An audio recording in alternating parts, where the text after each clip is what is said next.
Hi, I'm Dan Danford, and this is another episode of Money Made Easy for dadsdivorce.com.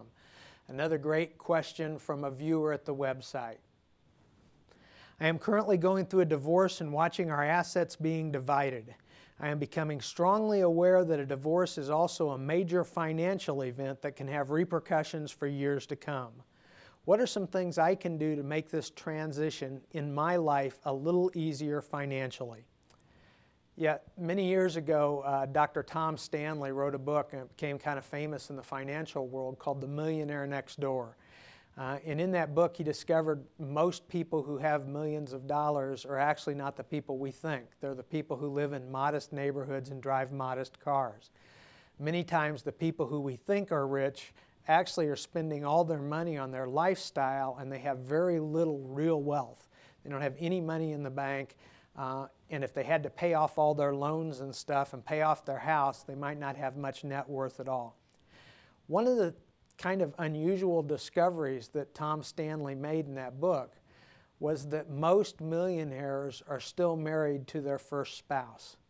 Now, the way he explained that was by saying, and you touched on it with your question, that divorce is really expensive. That once you split your assets, it's really hard to recover from that in a long way.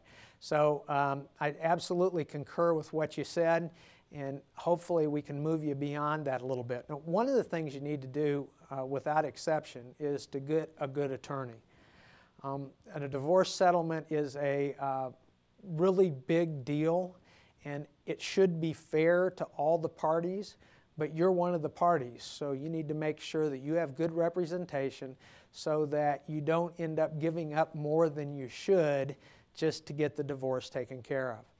Now, from that, I'd tell you the same thing I'd tell anybody else who came into my office, and that's that the key to financial success is to be proactive and to have some kind of plan.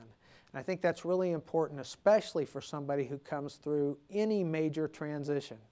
It can be a change of a job, it can be a divorce, it can be, an inheritance. I mean, it can be almost anything, but those transition points are really, really important.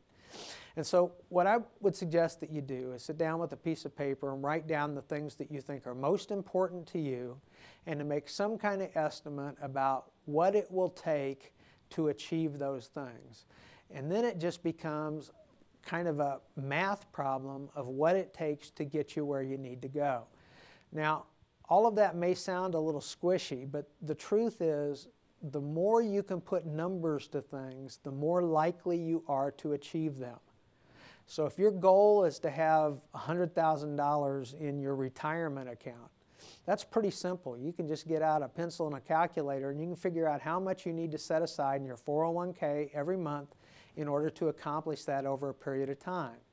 If your goal is to have $50,000 in a college account for one of your kids, again, same kind of thing. You know when they're going to turn 18, you know how much money you've got today, so it just becomes a calculation of how you get there. Now, that doesn't mean that those plans won't change, because they absolutely will.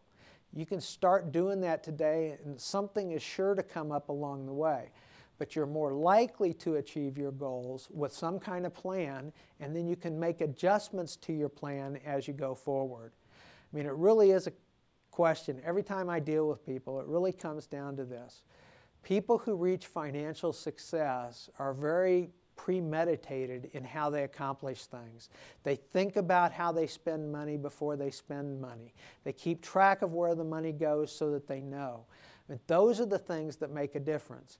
And even in middle age, after going through a divorce or any other kind of transition for that matter, those are the same tools that can get you back on your feet again. I hope this is helpful. Let us know how you do. Get back to us again on the website so that we can track your success. My name's Dan Danford. This is Money Made Easy for another episode for dadsdivorce.com. We'll see you again next week. Thanks.